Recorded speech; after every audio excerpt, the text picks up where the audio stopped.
दोस्तों Tata steel limited की बात करें तो यहाँ पे बहुत बड़ी अपडेट निकल के आ रही है।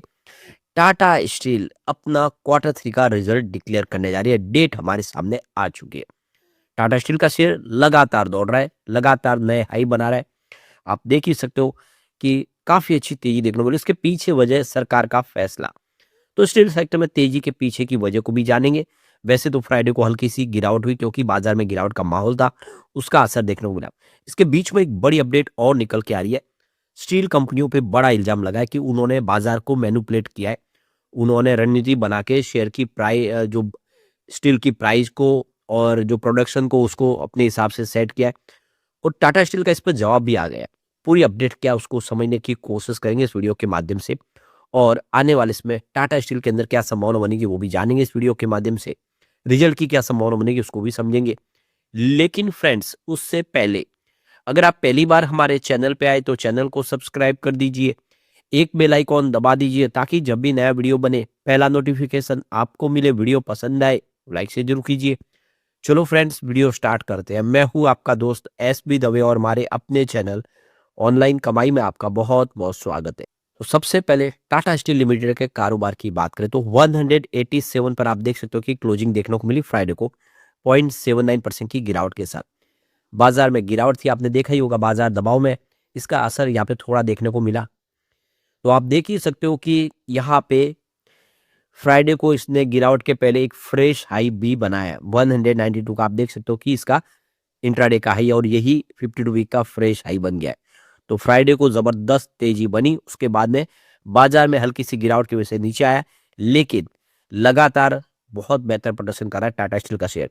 124 इसका 52 वीक का लो आप देखें, उस लेवल से बहुत आगे निकलते हुए एक फ्रेश हाई बना चुका। मार्केट के अभी समय टाटा स्टील का 2.34 लाख करोड़ तक पहुंच गया।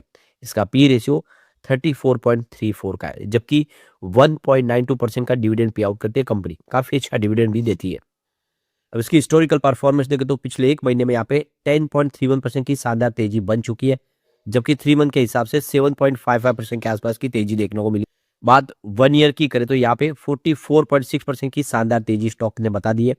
3 ईयर के हिसाब से 55.82% के आसपास की जबरदस्त तेजी बनी है, जबकि 5 ईयर का रिटर्न बहुत ही बेहतर है। 187% का शानदार रिटर्न है। अब आप देखिए स्टॉक लगातार दौड़ रहा है। इस समय बाजार में नरमी है, बहुत सारे स्टॉक दबाव में, उस समय टाटा स्टील का स्टॉक बहुत अच्छा कर रहा है। अब यहाँ पे टाटा स्टील के क्वार्टर थ्री के रिजल्ट की डेट हमारे सामने आ चुकी है। तो कंपनी 6 फरवरी 2026 को अपना क्वार्टर थ्री का रिजल्ट डिक्लेयर करेगी हमारे सामने। तो आप देख सकते हो कि यहाँ पे इनसाइडर ट्रेडिंग के लिए ट्रेडिंग विंडो 25 दिसंबर 2025 को ऑलरेडी क्लोज हो गई थी। और अब ये ट्रेडिंग विंडो जो खुलेगी आप देख ही सकते हो कि ये 8 फरवरी को खुल जाएगी। 2 दिन के बाद यानी 48 घंटे के बाद नॉर्मल ट्रेडिंग शुरू होती है।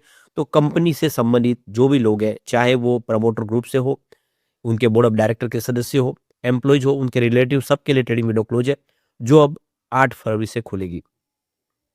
अब यहाँ पे अगर हम पिछले रिजल्ट को देखें तो काफी शानदार तरीके से रिजल्ट बढ़ता हुआ दिखा है। रेवेन्यू की बात करें दिसंबर 2024 में, पिछले साल सेम क्वार्टर में 53,869 करोड़ का रेवेन्यू था, जो पिछले क्वार्टर में सितंबर में ये बढ़ के 59,053 करोड़ तक पहुंच गया। जबरदस्त वृद्धि हुई है, काफी अच्छे तरीके से बढ़ा है, रेवेन्यू लगातार बढ़ रहा है।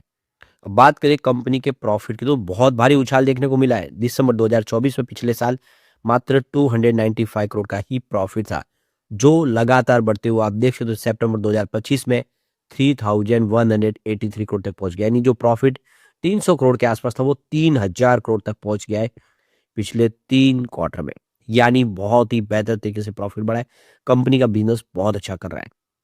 अब यहाँ पे जो बड़ी अपडेट निकल के आ रही है, इंडिया की जो स्टील कंपनियां जिसमें टाटा स्टील, जेएसडब्ल्यू स्टील और दूसरी और कंपनियां, उन्होंने एक ग्रुप बना के व्हाट्सएप पे चैट करके और दूसरी और सोशल मीडिया के माध्यम से अपने प्रोडक्शन के डाटा को शेयर किया। यानी जो कॉन्फिडेंशियल डिटेल थी वो एक दूसरे को शेयर कर दी। ये उनके ऊपर एलिगेशन लगाए। तो जो अपडेट निकल के आ रही है ये देख सकते हो कि मीडिया के अंदर जो खबर निकल के आ रही है कि Tata steel, JSW steel, SAIL और आरआईएनएल, इन कंपनियों ने अपनी जो प्राइसिंग को सेट करने के लिए एक प्लान के तहत काम किया। अपनी राइवल कंपनियों के साथ में अपनी कॉन्फिडेंशियल जो भी प्रोडक्शन की जो डाटा वगैरह शेयर की, जिससे इन्होंने प्राइस को सेट करने के लिए यहाँ पे प्रोडक्शन को कट करने का फैसला किया, सप्लाई को कट करने का फैसला किया। अपने हिसाब से प्राइस सेट करने की इन्होंने रणनीति बनाई, सबने मिलके ये ऐसा इल्ज़ाम लगाया। तो ये देखिए मीडिया की खबरों के हिसाब से सारी कंपनियों ने मिलके प्राइस को मैनिपुलेट किया, अपने हिसाब से प्रोडक्शन को अपने हिसाब से सेट किया। तो यहाँ पे देखो कि कंपटीशन कमीशन ऑफ इंडिया ने यहाँ पे देखा है कि 28 जो अलग-अलग फर्म है स्टील सेक्टर की, वो सब इसमें इन्वॉल्व थी और उन्होंने अपने बेनिफिट के लिए देख सकते हो कि यहाँ पे अपनी जो प्राइस वगैरह जो है एक दूसरे से शेयर की। तो इंडिया की जो 4 बड़ी कंपनियां हैं स्टील सेक्टर की, उन्होंने जो जानकारी शेयर नहीं करी वो सारी जानकारी व्हाट्सएप चैट के माध्यम से इधर-उधर शेयर की, जिसमें आप देखें तो बहुत सारे ग्रुप बनाए गए जिसमें friends of steel, tycoons, steel live market, इन अलग-अलग जो फ्रेंड्स जो व्हाट्सएप चैट ग्रुप बना के उस पे अपनी जो भी डिटेल थी वो शेयर की, जिसमें आप देखें तो जो प्राइस चेंजेस वगैरह सेल्स और प्रोडक्शन पैटर्न को शामिल किया गया एक दूसरे से। अभी सबको लेकर टाटा स्टील का जवाब आ गया। उन्होंने कहा है कि हमने ऐसा कुछ भी नहीं किया, उन्होंने यहाँ पे बिल्कुल डिनाई किया है। तो टाटा स्टील ने स्टेटमेंट जारी कर दिया है कि जो भी मीडिया में खबरें निकल के आ रही है कि हमने कुछ प्राइस को अपने हिसाब से मैनिपुलेट किया, ऐसा कुछ भी नहीं है। मार्केट की कंडीशन के हिसाब से, दूसरे फैक्टर के हिसाब से सारी प्राइस वगैरह डिसाइड हुई उस हिसाब से। उसमें हमारा कोई लेना-देना नहीं है। एक तरह से उन्होंने इस खबर को बिल्कुल नकार दिया है कि हमने अपने हिसाब से कोई भी गलत नहीं किया है। यहाँ पे उन्होंने ये भी कहा है कि कंपटीशन कमीशन ऑफ इंडिया को भी हमने ये अपनी तरफ से जवाब दे दिया है। वैसे दूसरी तरफ अगर आप देखें तो जेएसडब्ल्यू और सेल और आरईआईएनएल ने देख सकते हो कि अपनी तरफ से कोई भी रेस्पॉन्स नहीं दिया है, उन्होंने कोई भी कमेंट नहीं किया है, उनकी तरफ से जवाब नहीं आया। लेकिन टाटा स्टील ने अपना जवाब दे दिया है कि उनकी तरफ से कोई भी गलत नहीं हुआ है। अब एक और बड़ी अपडेट निकल के आ रही है, टाटा स्टील यहाँ पे टीएसडीपीएल जो है देख सकते हो कि ईएसएस स्कीम लॉन्च कर रहे हैं, ताकि जो उनकी जो कॉस्ट है उसको कट किया जा सके, खर्च को कटौती की जा सके। तो यहाँ पे टीएसडीपीएल जो टाटा स्टील की कंपनी है, उनकी जो मैनेजमेंट है वो यहाँ पे अर्ली सेपरेशन स्कीम लॉन्च करने की तैयारी कर रही है। तो जो एम्प्लॉयज इस समय 45 प्लस के आसपास पहुंचे, उनके लिए मौका दिया जा रहा है कि वो यहाँ पे अपनी तरफ से यहाँ पे एक रिटायरमेंट ले ले, जिससे जो ऑपरेशनल कॉस्ट है उसमें कमी की जाए, खर्च कम हो, मैन पावर की जितनी आवश्यकता उसके हिसाब से उनको यहाँ पे वॉलंटरी सेपरेशन स्कीम के तहत यहाँ पे जोड़ के उनको बेनिफिट देके कंपनी अपने खर्च को कम करे, वर्क फोर्स की जहाँ पे ज़्यादा आवश्यकता नहीं उसको कम किया जाए। तो यही है कि एम्प्लॉय जो भी इसके लिए इंटरेस्टेड है उनको इसमें शामिल किया जाएगा, कंपनी अपने खर्च को कम करेगी।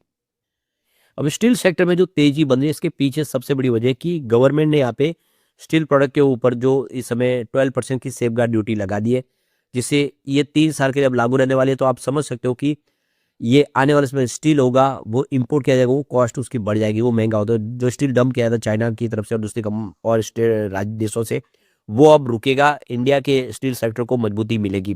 तो पहले साल 12% है, फिर 11 साढ़े 11% और फिर 11% यहाँ पे ड्यूटी लगाई जाएगी सेफगार्ड।